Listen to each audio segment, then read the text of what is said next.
Howdy. Today we're going to read Mosiah chapter 21. And before I begin, I'd like to invite you to hit pause and say a prayer and ask for discernment so you can get what you're supposed to. You can also take a moment before I start reading, while it's still paused, to look at the description where I have some links that allow you to request your very own physical copy of the Book of Mormon, not unlike this, from the church directly, or you can request one from me by sending an email to thetruthaboutwaffles@gmail.com, and I'll send you one on my own dime, and I will put my testimony anywhere that's blank that you request. If you don't request a specific place, I'll put it in this first page. Let's see, what else? There are other links in the description that will allow you to access the scriptures online, so you can follow along or skip ahead or go back. There's links that you can use to download the Gospel Library app, so you can download the Book of Mormon or the Pearl of Great Price, Doctrine and Covenants, New Testament, Old Testament, conference talks, whatever, for your Android, iOS, or Windows device. And yeah, don't forget to take notes. If anything jumps out at you, or you feel inspired, or something just doesn't make sense to you, write down the question, and you can ask a Mormon if you run into one, or you can ask the missionaries. It's best to ask the missionaries because that's what they're there for. And that's it. So, Mosiah chapter 21. And it came to pass that Limhi and his people returned to the city of Nephi, and began to dwell in the land again in peace. And it came to pass that after many days the Lamanites began again to be stirred up in anger against the Nephites. And they began to come into the borders of the land round about. And now, there is no and. There's no and. It's just now.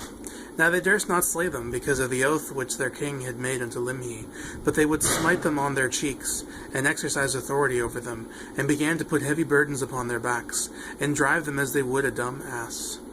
Yea, all this was done, that the word of the Lord might be fulfilled.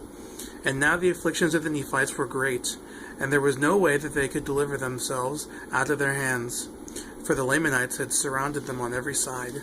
And it came to pass that the people began to murmur with the king because of their afflictions, and they began to be desirous to go against them to battle. And they did afflict the king sorely with their complaints.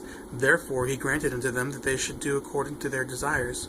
And they gathered themselves together again, and put on their armor, and went forth against the Lamanites to drive them out of their land. And it came to pass that the Lamanites did beat them, and drove them back, and slew many of them. And now there was a great mourning and lamentation among the people of Limhi, the widow mourning for her husband, the son and the daughter mourning for their father, and the brothers for their brethren. Now there were a great many widows in the land, and they did cry mightily from day to day, for a great fear of the Lamanites had come upon them.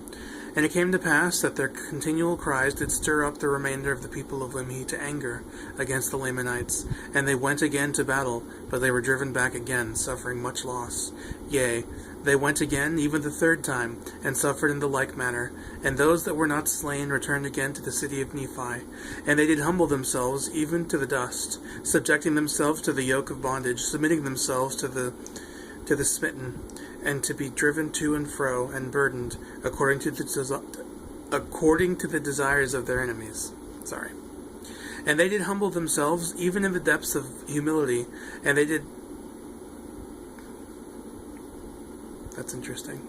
And they did cry mightily to God, yea, even all the day long did they cry unto their God, that he would deliver them out of their afflictions.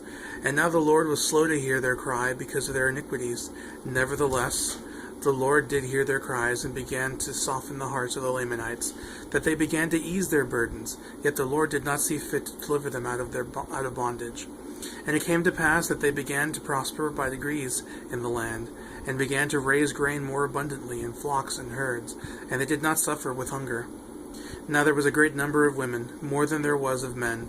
Therefore King Limhi commanded that every man should impart to the support of the widows and their children, that they might not perish with hunger. And this they did because of the greatness of their number, and that had been slain.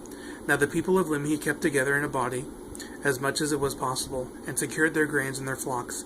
And the king himself did not trust his person without the walls of the city, unless he took his guards with him, fearing that he might by some means fall into the hands of the Lamanites. And he caused that his people should watch the land round about, that by some means they might take those priests that fled into the wilderness, who had stolen the daughters of the Lamanites, and that had caused such a great destruction to come upon them. For they were desirous to take them away, that they might punish them, for they had come into the land of Nephi by night, and carried off their grain and many of their precious things.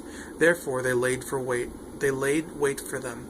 And it came to pass that there was no more disturbance between the Lamanites and the people of Limhi, even until the time that Ammon and his brethren came into the land. And the king, having been without the gates of the city with his guard, discovered Ammon and his brethren, and supposing them to be priests of Noah, therefore he caused that they should be taken, and bound and cast into the prison. And had they been the priests of Noah, he would have caused that they should be put to death. But when he found that they were not, but that they were his brethren, and had come from the land of Zarahemla, he was filled with exceedingly great joy, not just exceeding joy. Now King Limhi had sent previous to the coming of Ammon a small number of men to search for the land of Zarahemla, but they could not find it, and they were lost in the wilderness. Nevertheless they did find a land which had been peopled, yea, a land which was covered with dry bones, yea, a land which had been peopled, and which had been destroyed. And they, having supposed it be the land of Zarahemla, returned to the land of Nephi, having arrived in the borders of the land not many days before the coming of Ammon. And they brought a record with them, even a record of the people whose bones they had found, and it was engraven on plates of ore. And now Limhi, again filled with joy on learning from the mouth of Ammon that King Mosiah had a gift from God, whereby he could interpret such engravings. Yea, and Ammon also did rejoice.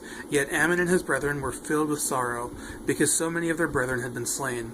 And also that King Noah and his priests had caused the people to commit so many sins and iniquities against God, and they also did mourn for the death of Abinadi, and also for the departure of Alma, and the people that went with him, who had formed a church of God, through the strength and power of God, and faith on the words which had been spoken by Abinadi. Yea, they did mourn for their departure, for they knew not whither they had fled.